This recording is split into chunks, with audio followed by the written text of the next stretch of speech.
In this SLE mini course is to essentially start from scratch and look at what is known as radial SLE.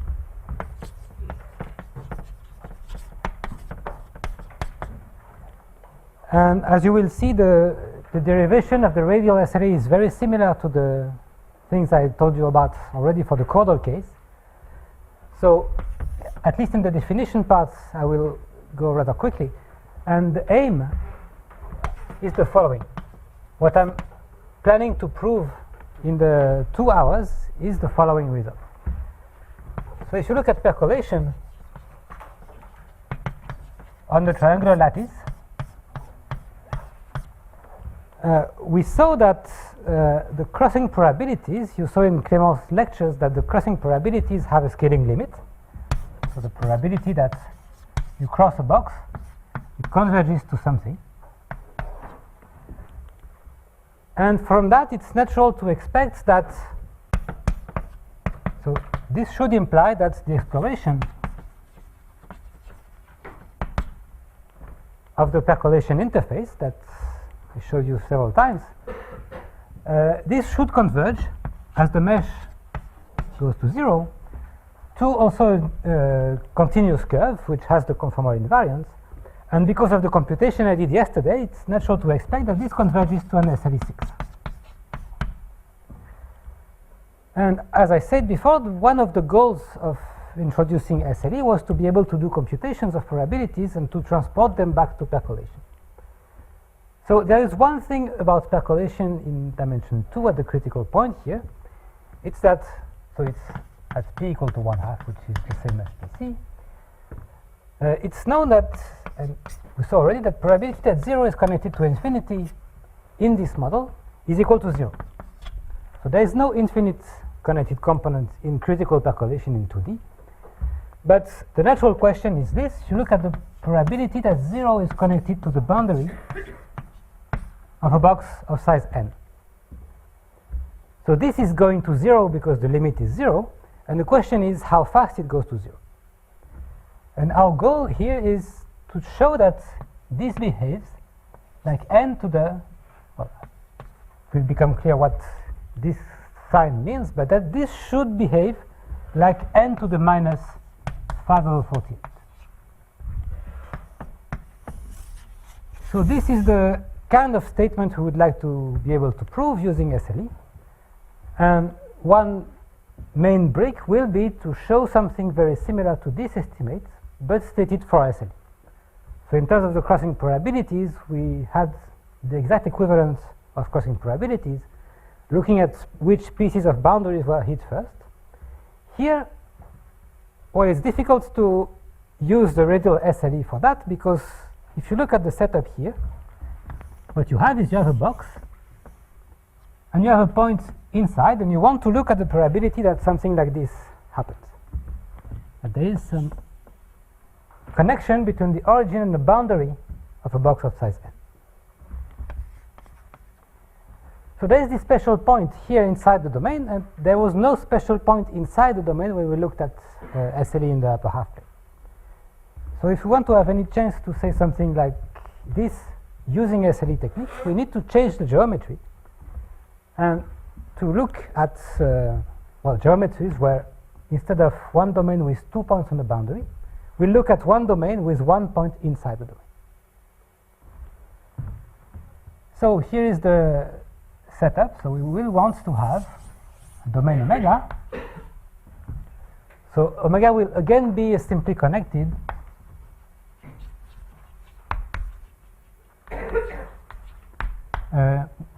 maybe bounded at least with a nice boundary, and there will be a marked point, 0, in omega, which is a marked point. So domain for us will be one simply connected domain with 1 point inside. And before, what we had was omega and A and B, where A and B were 2 points on the boundary. And so given this, and maybe some marked point also on the boundary for the starting point, maybe A still on the boundary, but the important part is that there is something marked inside the domain. But in this setup, we want to have a tool that describes curves that will grow this time inside this domain. So starting at point A on the boundary and going inside the domain. So just to make things topologically simple, the same as I did for the chordal case. So gamma will be a curve that lives in the closure of omega, such that gamma 0 is A, such that gamma t is in the interior of omega whenever t is positive, which is simple. So without double points, and such that, well, it's parameterized in some way that we will see very quickly, and it goes to 0 as t goes to infinity. So gamma t goes to 0 as t goes to infinity. So before we had a curve in the upper half plane started at 0 and going inside the half plane. Now we have a curve in a domain starting from the boundary again and going towards an interior point inside the domain. So usually this is called the target point. And the goal is to be able to describe such curves using a similar differential equation and using something very similar to the Loewner equation we had in the upper half plane. So the natural step is to copy exactly the construction we did in the upper half plane. So we want to look at the domain omega t, which is here, which is omega minus gamma between 0 and t. So again, this is a simply connected domain. It has 0 in the interior. It has one marked point on the boundary, which is here, gamma t. And so we do the natural thing. We uniformize this domain into some reference domain which has exactly this topology. So let's call this HT for the moment. There is one particular domain which has exactly this topology, which is the unit disk, with 0 as the marked point inside and 1 as the marked point on the boundary. And if you count the degrees of freedom, if you want to send 0 to 0 and if you want to send gamma t to 1, you will see that there is exactly one such conformal map, because this is one real parameter and this is one complex parameter.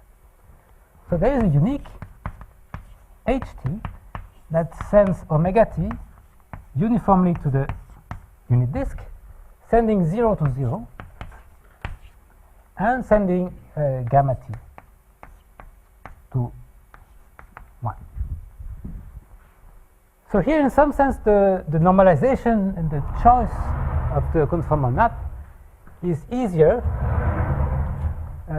because we don't need to look at the expansion at infinity. We already have, from the start, we have the right number of degrees of freedom.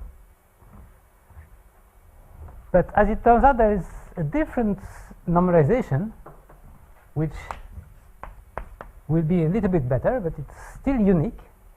So there is a unique conformal map GT, again sending omega t to d, again sending 0 to 0. So this is one complex parameter. We need to fix one real parameter to normalize it. And the other natural thing to do if you want to normalize a map like this is to look at the derivative of g at 0.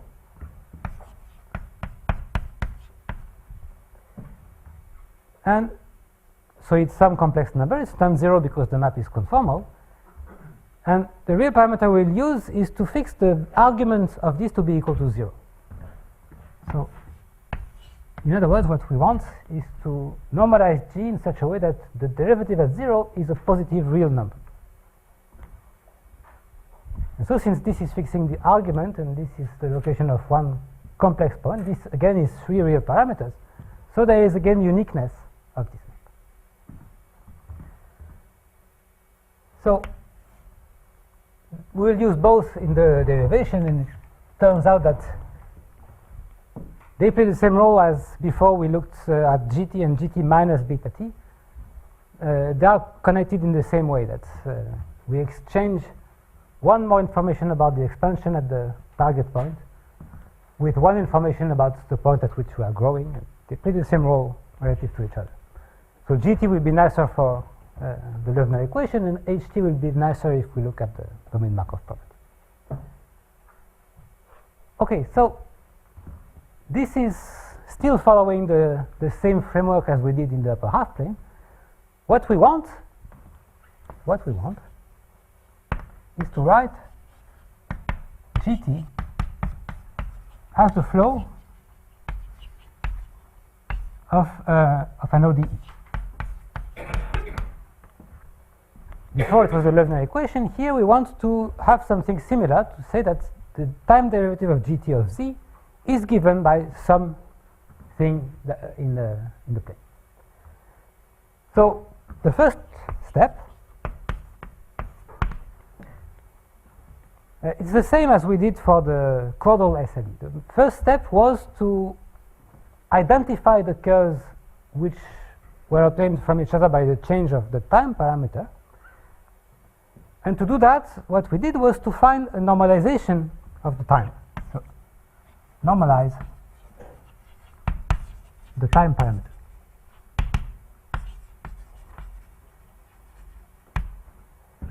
So I will put in yellow, if I find the yellow chalk here, all that we did for the chordal case. So GT had the GT of Z was Z plus 2t over Z, but plus big O of 1 over Z. That was the normalization. This was the Loewner equation. So that was 2 over GT of Z minus beta t. And here the time parameter was given by the capacity. So the normalization was given by GT of Z equal to Z plus 2t over Z plus big O of 1 over Z squared. And the reason we chose this to be linear in T was that we did this computation that if you compose two functions with these expansions, then this term is additive. So if you want a natural time parameter in this setup, what we need to do is to find something which is additive. And here the computation is this. If you take G1,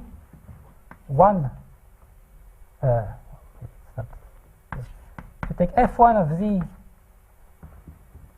which satisfies this, so F1 will go from some domain omega 1 to D with this expansion here, and F2 goes from omega 2 to D, and I'm assuming that 0 is in omega 2 as before, that 0 is a common point of all the domains. I can always look at the composition of F1 and then F2, and I restrict it if I want to the pre-image of omega 2 by F1 so that it's well defined, but at least it's well defined at the neighborhood of 0. And I can look at F1 composed with F2. And of course, if this is evaluated at 0, well, both send 0 to 0, so this is equal to 0. And then I can use the chain rule to compute the derivative, and the derivative at 0, so F1 composed with F2 prime at 0. Well, now this is just the product of the derivative of F1 and that of F2 at 0. So this is F prime 1 of 0 times F prime 2 of 0. And because of the normalizations, all these are positive numbers. So what I have is something that is multiplicative in what we want to call time. And the natural choice, if we want to find something additive, is to take the logarithm of this. So it's natural to ask that T is the logarithm of GT prime. That's it.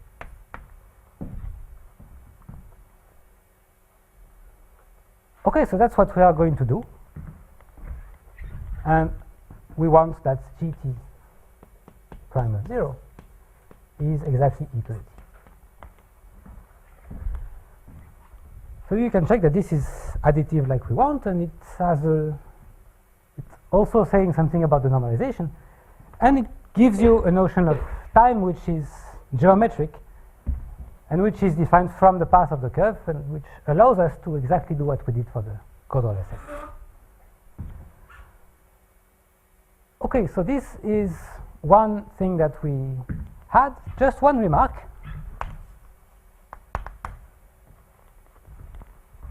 So as before, here I drew the picture starting from a generic domain omega, but we will start from omega equal to d, which means that the G0 will be the identity.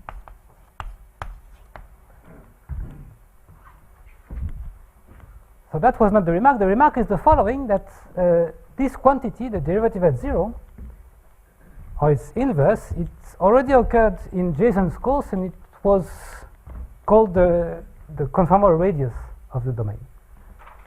So if you look at gt prime of 0, you need to normalize it with a -1 so that it matches the definition. This is the conformal radius of omega t at 0.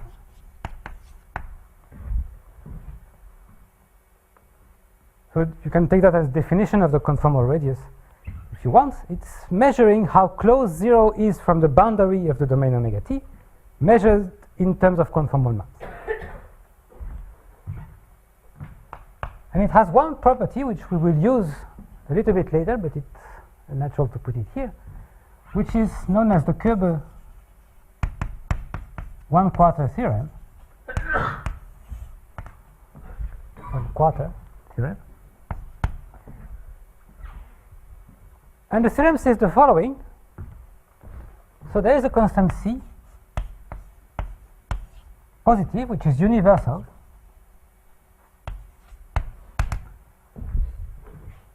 such that the conformal radius is within this bound c, almost equal to the geometric radius. So if you compare the gt prime of 0 -1, so this is less than c times and bigger than 1/c times the distance between 0 and the boundary of omega t.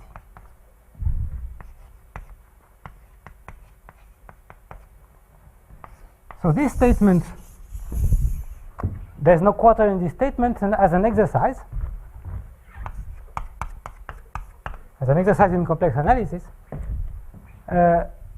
your job will be to figure out which of these constants is 1 and which one is 1/4, and why the theorem is called the Koebe 1/4. So we don't use the fact that we don't need the fact that there's a 1/4 anywhere, that there's a 1. Just the fact that c is a constant, that it's universal. We'll need that when we go to the derivation of the exponent. Okay, so that was for step 1. Essentially, we have this parametrization of the time here, and here the fact that we have monotone functions, everything follows the same strategy as we did for the caudal SLE. So the step number 2 is to write something like the Loewner equation.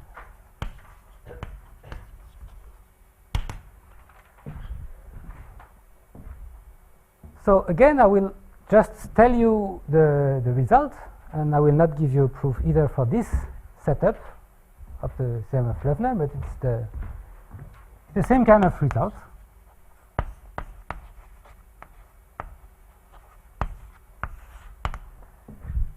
So the theorem of Loewner tells you that in this setup, if you have a simple curve starting from the boundary of D, so if gamma is a simple curve in D with this restriction, so it starts at some point of the boundary, it goes inside, it goes towards 0. In particular, if it goes towards 0, the distance between 0 and the curve is going to 0, so time is going to infinity. So it's natural to write t goes to infinity here. Then we have the same statement as we had for the caudal case, that the time derivative of gt of z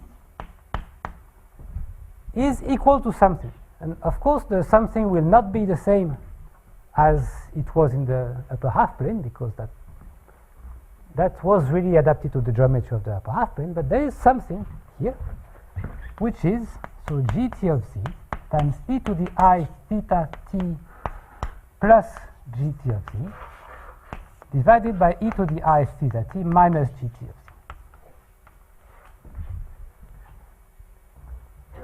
So this is the equation that you get if you follow the same track as we did for the upper half plane. You start with a curve that defines for you a simply connected domain, which is the complement of the curve. You uniformize that to the disk. You normalize the map to have uniqueness here. You choose the time parameter so that the derivative becomes multiplicative. And then, once you have made all these choices, there is enough rigidity that the whole family gt can be obtained as the solution to this equation.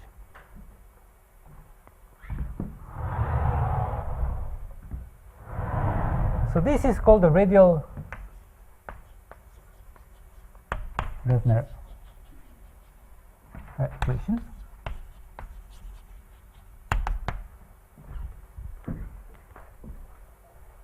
And it will play exactly the same role as the caudal equation here in what we're going to do.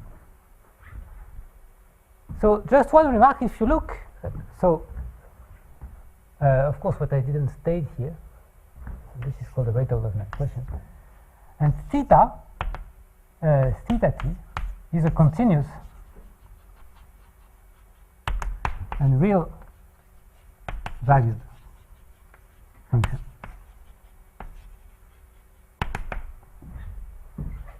So here we had this driving function beta t, which was appearing in the equation. Here again we have a driving function which is living in the boundary of a domain and which tells you where the thing is growing. And because it's on the boundary of a circle, of a disk, it's natural to look at the arguments and to speak of theta t instead. So theta t will be the angle of the point. And so again, we can identify theta t as the image of the point at which we are growing by the map gt. So here e to the I theta t is equal to gt of gamma t. So the picture is this. So we have a domain here. This is the origin. This is the starting point. I will draw the picture with starting points 1 here because, well, you have a choice of where you want to start, so you might as well start at 1. The curve is like this. This is gamma t. And then the map gt maps the complement here, omega t, back to the unit disk. It maps the origin to 0 with positive derivatives. Oops. It maps gamma t to some points on the boundary, which is e to the I theta t, which is gt of gamma t. And again, it maps the two sides of the curve to two intervals on the boundary to the left and to the right.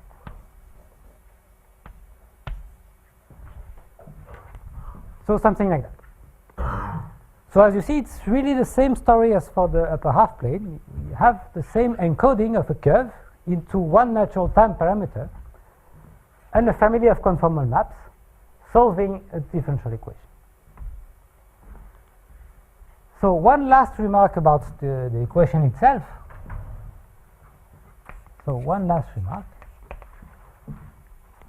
If you look at this vector field here, so if you look at the expression w times e to the I theta t plus w divided by e to the I theta t minus w, you can see that as a vector field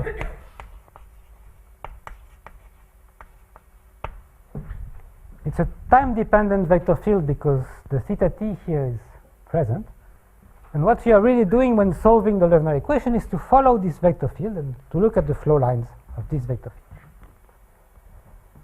And again, if you want to show that you can solve the equation, and if you want to look at the geometry of the solution, the first step will be to look at how this vector field looks like and where it has singularities, where it has zeros, etc.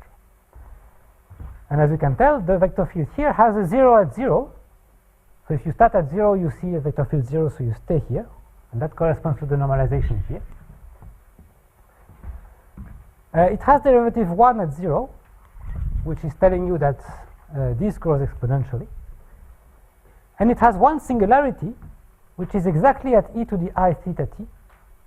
So which is telling you that if you draw the vector field here on the right at time t, let's draw it in purple.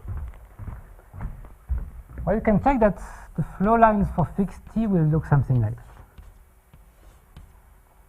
So there will be somewhere here a 0 corresponding to the numerator being equal to 0. And the flow lines will do something like that.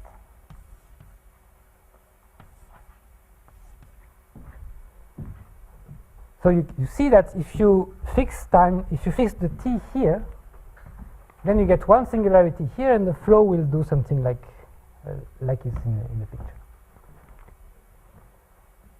So this is what you are going to follow. And the reason I made this remark is that if you look at the expansion here at the point e to the I theta t, so at the singularity, so at w equal to e to the I theta t, the behavior of the field is, so there is this 1 over e to the I theta t minus w, but the numerator is the sum of two terms which are equal. So the norm of the numerator is equal to 2. So the norm of e to the I theta t plus w is equal to 2. And really this 2 here is the same as the 2 that we had here. And we chose the 2 in the caudal equation so that the local behavior of the equation is the same as the one for the radial equation. And here the equation is much more natural. It's natural to have exponential with a 1. It's natural to have this field without a numerical parameter in addition to the product here. So the caudal normalization is more natural, and the radial normalization is more natural. And the choice of the 2 here was made so that they look the same locally, and that we can relate typically the value of kappa in both cases. So that was just for the story of these 2 here. The whole theory doesn't really use the fact that there's a 2 here. You might as well do it with a 1. Just the relation between radial and caudal will be a little bit more complicated if you do that. Okay, any questions? So the step number 3, what we did for the caudal case was to start from the Loewner equation, to start from this, and then to use the conformal invariance and domain Markov property to say that if you have a family of measures on curves in domains satisfying these properties, then it has to solve the Loewner equation where beta is a Brennan motion. So let's do the same. So let's look at the family mu omega a w. So it's a family of probability measures where mu omega a w is supported on curves in omega bar, started at the point A on the boundary and going to w in the inside of omega. So it's really the kind of object that we had here. There's for every case there is one domain, one point on the boundary, one point inside. And assume for the moment that they are simple. And you can replace that by non-self-crossing. And by the way, the theorem here still holds if you replace simple here by non-self-crossing. So you should think of scaling limits of discrete models, like typically the Rupire's random walk or objects like this, which start from a point in the boundary and grow inside the domain. Or if you do a time change, that starts from a point inside the domain and grow until it touches the boundary. So eventually these will be some scaling limits. But for the moment, let's just look at a family like this. So the family is indexed by triples of one domain, one point of the boundary, and one point inside. This is one point here, one point here. So we want to again follow the same construction we did for the causal case. So we say that this family indexed by the triples has the conformal invariance property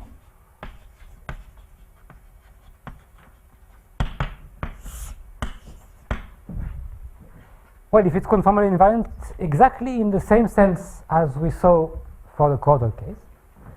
So if whenever you have phi, which is a conformal map from omega to omega prime, so conformal, so conformal bijection between two domains, and if you take a realization of mu omega AW in omega, and you take its direct image by phi, what you get is a realization of the measure in omega prime. So phi pushing mu in omega AW is mu in the new domain, so in omega prime, started at the image of the starting point, which is phi of A, and going towards the image of the target point by phi, so going towards phi of W.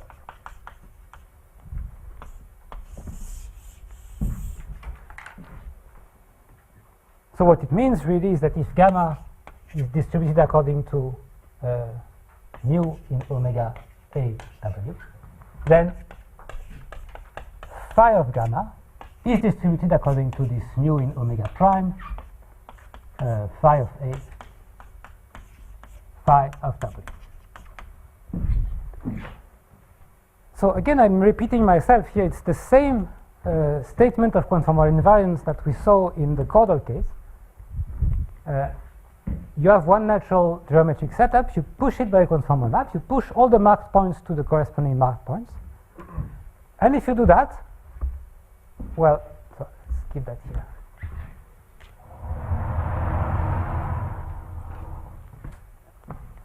If you do that, conformal invariance is the statement that what you get is the measure in the new domain with the new marked points.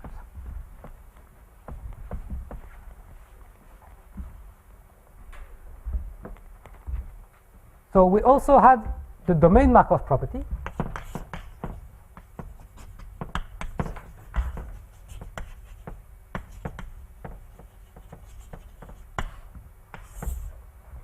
And the domain Markov property again has the corresponding property here, which has the same name, and it's the natural thing that you want to do.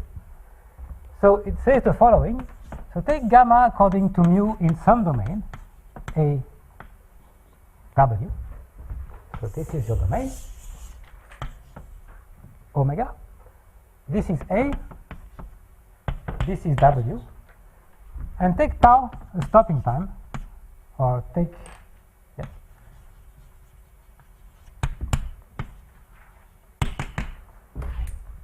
For gamma.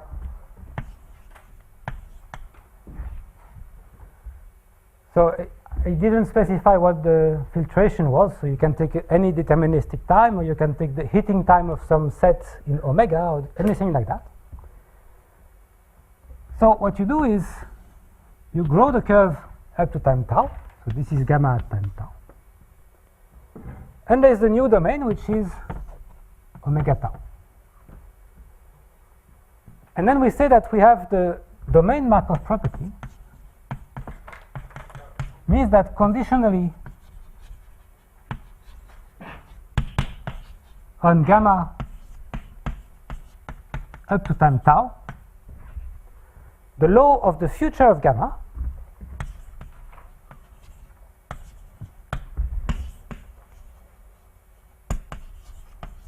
so the law of the yellow curve here that grows here towards omega, towards W here, so is exactly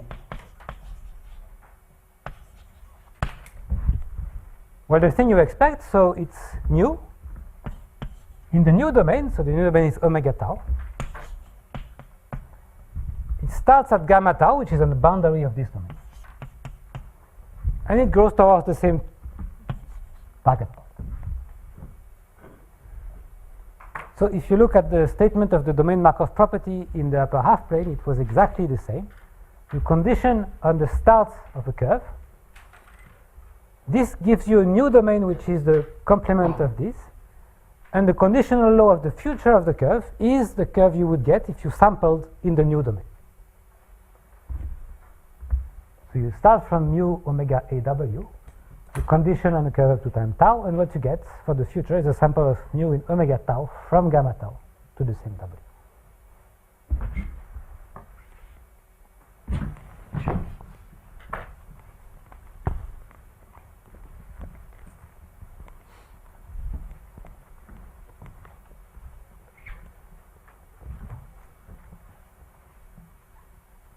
So since I am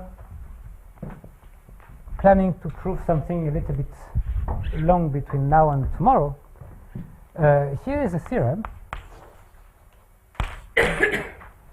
which is again due to Schramm, but this time I'm not going to prove it, I'm just going to state what happens, and I will give the proof as an exercise. So it's this. So let mu omega AW be a family of measures on curves satisfying the conformal invariance and the domain Markov property. So we're exactly in this setup. We have a family of mu omega AW. We're assuming the conformal invariance and the domain Markov property. So then,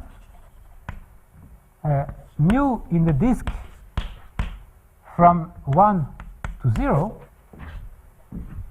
So this guy here is the solution of the radial Loewner equation.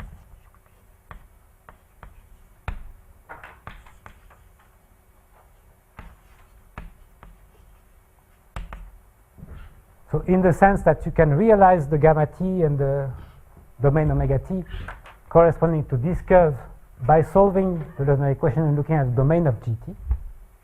So in the same sense as we saw for the caudal case, you can realize this measure in this particular domain with this starting point and this target point by solving the Loewner equation, the radial Loewner equation, with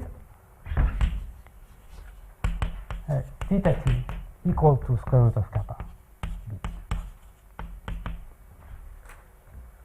So where again kappa is a non-negative parameter, which will be the one parameter describing which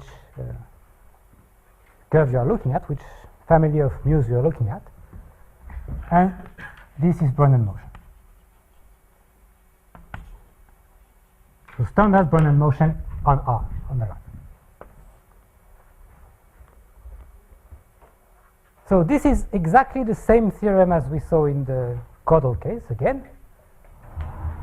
And the proof is essentially the same. The proof is you want to use the conformal invariance and the domain Markov property to show that the increments of theta have to be stationary and independent. And to do that, well, you do the same.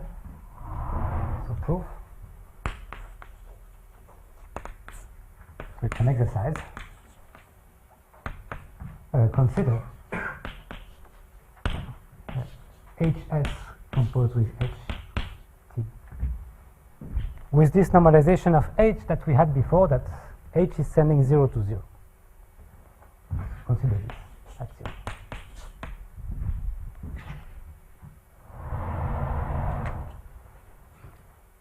Okay, so the definition here.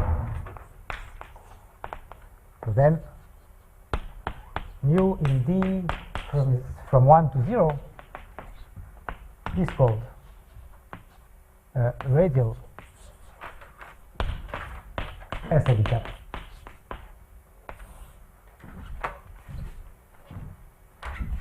So far nothing is very surprising here if you compare with the case of the upper half plate.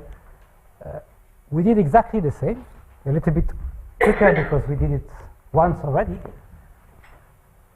But we have this wonderful theorem which classifies all the possible conformally invariant curves with the domain Markov property as a one-parameter family of curves.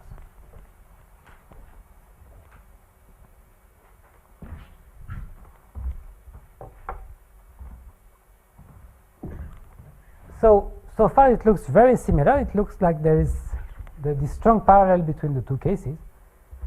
But of course there are very deep differences between the two. So just one remark before I state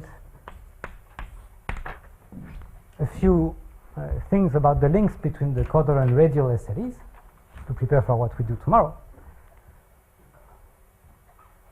So the behavior of this field here, so this W times e to the I theta t plus W over e to the I theta t minus W at e to the I theta t, it looks like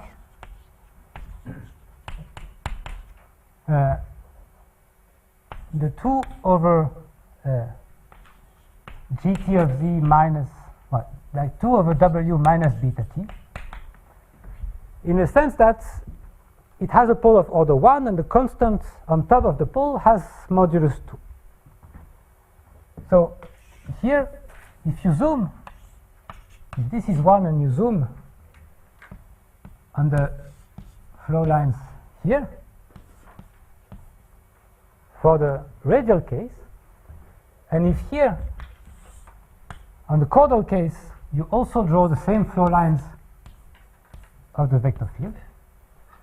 So here, maybe this is e to the I theta t, and here this is beta t. Well, you see two things. You see that locally the field looks exactly the same, and if you zoom more and more, you will look at something which has become flatter and flatter, and this field will converge to this as you zoom in. And the second thing is that the driving process for the SLE will be, here it's a Brunel motion on the line, and here it's a Brunel motion on the curve, but if you zoom in, you will see again the same thing. It will converge to the same process, which is the Brunel motion on the line. So the field, the vector field is the same, the driving process is the same locally. So it's natural to expect that all the local features of the caudal and the radial SLE kappa should be the same.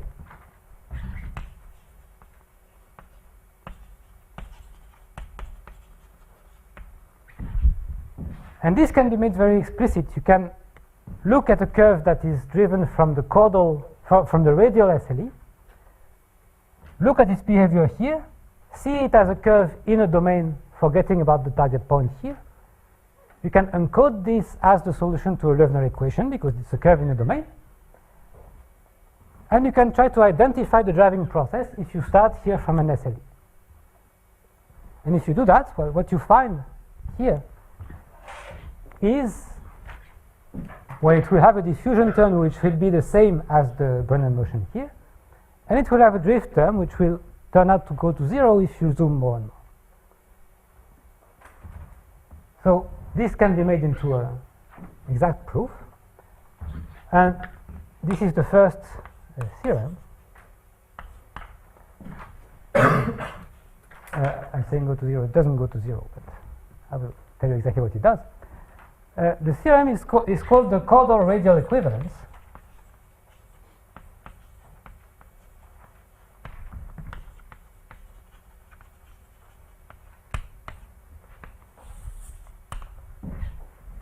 And it says exactly this, that the local features are should be the same in the sense that the laws of caudal and radial SLE kappa, for the same value of kappa, they are absolutely continuous to each other,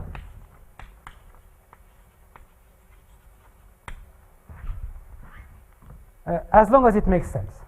So as much as it makes sense.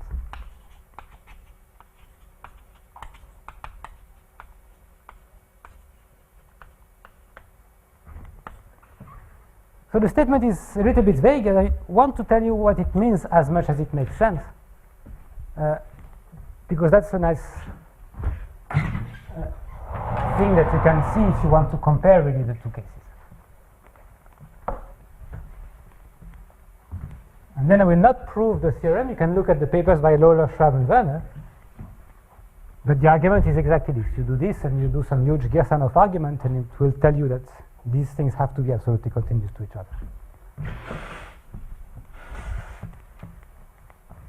So what does it mean as long as it makes sense and as much as it makes sense?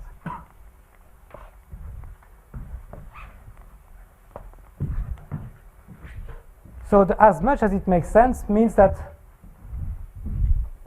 the time parameter on the curves, they are not chosen in the same way. So if you want to relate the curves, you would need to identify curves up to the time parameter and say that if you sample a curve from caudal SLE and you want to see it as a radial curve, well, you need to do a time change so that the time parameter is the radial normalization. But this is not saying a lot about the geometry, it's just about the normalizing of the time. So this is somehow a technical detail. The one fundamental detail is this as much as it makes sense, which is the following. So here is the domain. This is a starting point. And a priori we have two laws on curves in this domain. We look at the radial SLE kappa in B going from 1 towards 0 .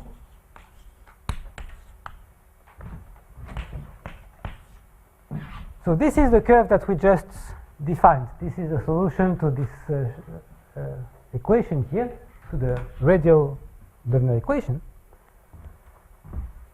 And again, it's true that this is generated by a curve. Everything that we saw about the topology, the local topology of the caudal SLE will still hold in this case. So radial SLE does something like that. But we have another way to define a random curve in this domain. We could look at caudal SLE in B from 1 towards, and then we need to choose a target point, which is another point on the boundary of the domain, because that was the setup of the caudal case. So let's say towards -1.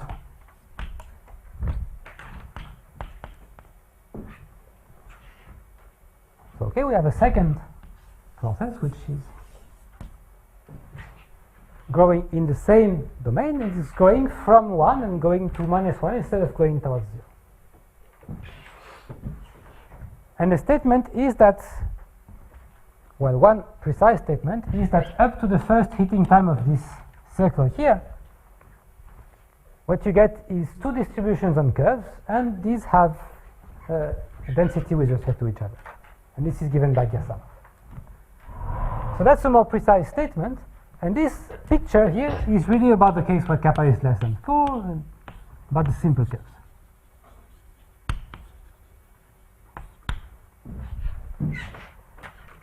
So that's a nice picture, but it doesn't tell you that there is a deep difference between the two cases. The real difference between the two cases will come up when you look at the case where the curves are not simple.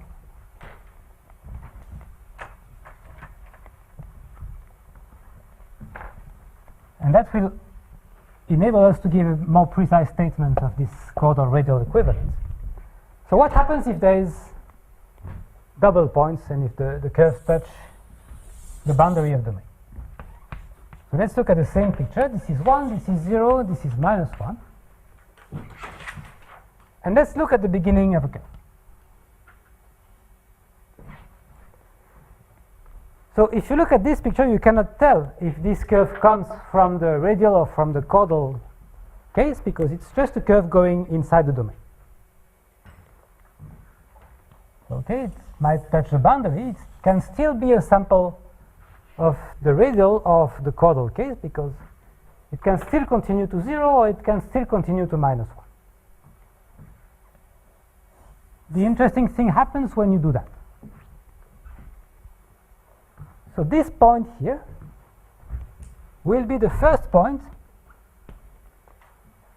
at which the curve disconnects 0 from minus 1. So you can look at tau, which is the inf of time, such that gamma between 0 and t disconnects 0 from minus 1. So this is the first time at which the target points of the two cases are separated by the curve. And then you need to make a choice. If you are following the radial curve, the radial has to continue towards 0 because it's growing to 0. And the chordal case, well, you need to go to these target points on the boundary. So it's the chordal.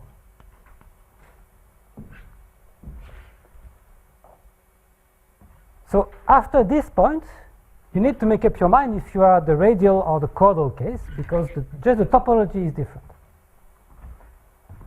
So after this, there is a very deep topological difference between the radial and chordal SLE. But the precise statement of the equivalence here is that there will be a sequence of stopping times that increase to tau. And for each of these stopping times, if you look at the process stopped at these stopping times, then the radial and chordal are absolutely continuous to each other.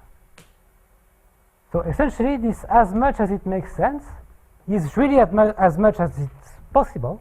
You cannot expect absolute continuity after the disconnection time, so after tau, because after tau, you just have to go in two different routes.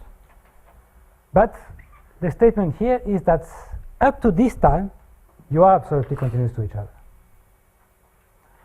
And of course, the radial-Nicodean derivative blows up at this point, so that's why you need to have a sequence of stopping times. So just one remark.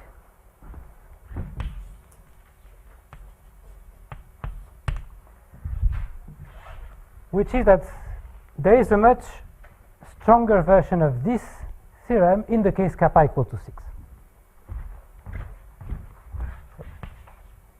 In the case kappa equal to 6, so chordal and radial SLE6, they are exactly the same up to time. So in the sense that you can couple an SLE, a radial SLE and a chordal SLE for kappa equal to 6 in such a way that their path matches exactly up to the time at which you separate 0 from -1. So this has to be a stopping time because, again, the time parameter will be chosen differently in the two different geometries, but the geometry of the curve will be exactly the same. And if you think about it, we are expecting SLE6 to be the scaling limit of percolation. And percolation is just what happens when you sample the colors of sites independently without looking at the rest of the domain, without looking at the geometry. So if you are exploring a percolation interface, starting here, well, you don't really care about the shape of the domain. You don't really care about the location of the target point. What you are doing is something completely local using samplings of IID variables. So really the growth of the SLE6 is local, so that's called the locality property of SLE6. It tells you that the way the SLE6 grows from a point on the boundary, it depends only on the local geometry that the curve sees around itself on the boundary. But it will be the same if you change the domain, if you grow to a different point, if you change the shape of the domain. And if you have this, well, you can prove that the quadral and radial equivalence is exact for the case kappa equal to 6. So this was the statement, and as a consequence of this statement, if you want, you get all the nice features that we had for the SLE, they are transported to the radial SLE. For instance, there is the existence of a trace, there is the phase transition at kappa equal to 4. Everything can be transported from one side to the other by the quadral radial equivalent. So as a corollary, there is the existence of gamma, there is the phase transition at kappa equal to 4, the same at kappa equal to 8. All these nice features of SLE that we saw in the previous two lectures, by this quadral radial equivalence, they also hold, all the qualitative statements hold for the radial SLE. So I realize I went a bit fast defining the radial case because, well, we are kind of running out of time for what I want to do tomorrow. But I hope I convinced you that the story is exactly following the same pattern as the caudal one. And everything that was natural on one side is natural here.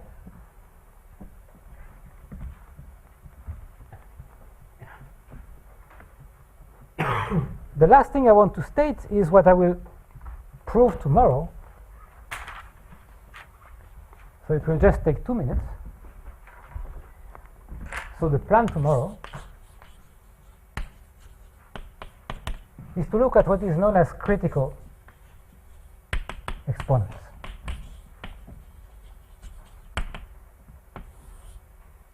So that's the kind of statement I gave you at the beginning today about the rate of decay of some event for percolation. We want to catch things that look like this 5/48, things that describe the behavior of a probability of an event as a power of the radius. So here is the statement. Let gamma be a radial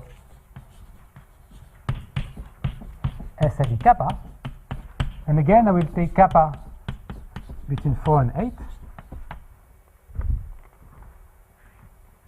and I will look at tau, which is exactly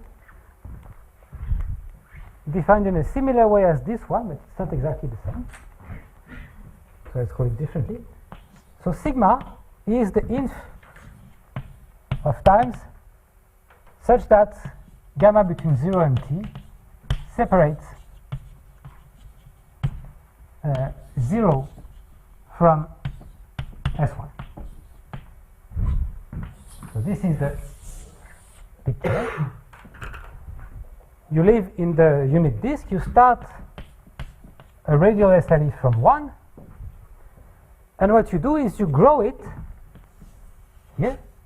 So it's kappa bigger than 4, so it will have plenty of double points. It will touch the boundary. And this. And you run it until this time here. So this is where sigma occurs. Until the time when the curve will close around 0. So it's also the inf of times such that the boundary of omega t is disjoint from the S1. So after that, you will continue growing inside towards 0, of course, but there will be this first time at which you will close a loop here. And then, if you see that as the exploration of a percolation interface, you can see this statement as a statement about the existence of arms, and that's exactly what I will do at the beginning tomorrow. But, so the theorem is this, that the probability that sigma is bigger than e to the s that e to sigma bigger than log s. So if you remember the statement of the Kuber 1/4 theorem, this is the event that the closing occurs very close to 0, at a point which is like e to the minus log s, so 1 over s from 0. The statement is that this behaves like s to the minus some exponent, b of kappa, with an explicit value of kappa, which I don't remember by heart, but it's some simple expression in kappa. And this expression in kappa is nothing but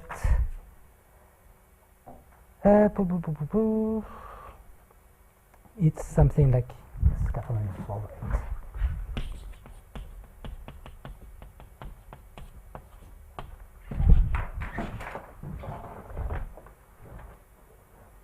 So something like that occurs if you look at the probability that you survive and you don't separate 0 from the circle for a long time. This decays as some power of the radius at which you want this to happen.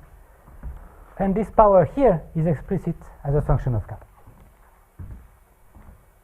So tomorrow I will prove this and the related thing about the one-arm case. And I will tell you how this can be used to derive similar exponents for the percolation picture. Okay, I guess that's it for today. Sorry for the time.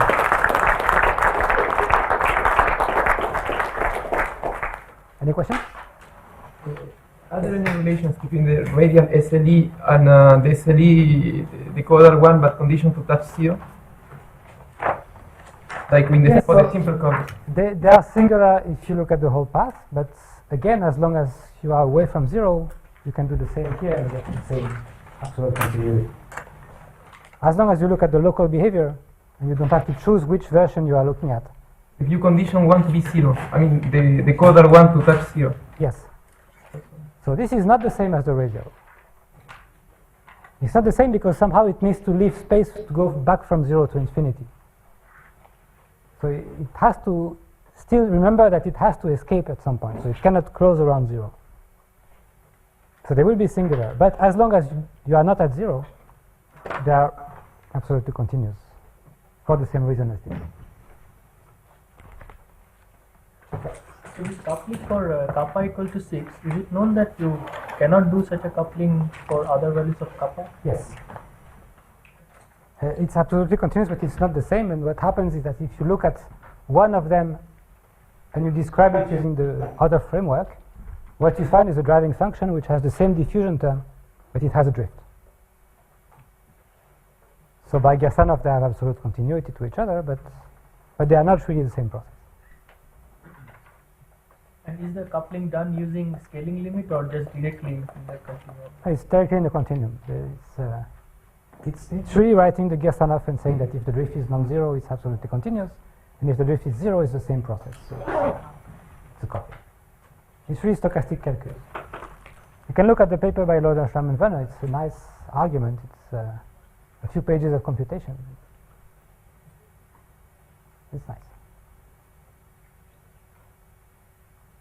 Okay, I guess we have now 2 minutes break before very continuous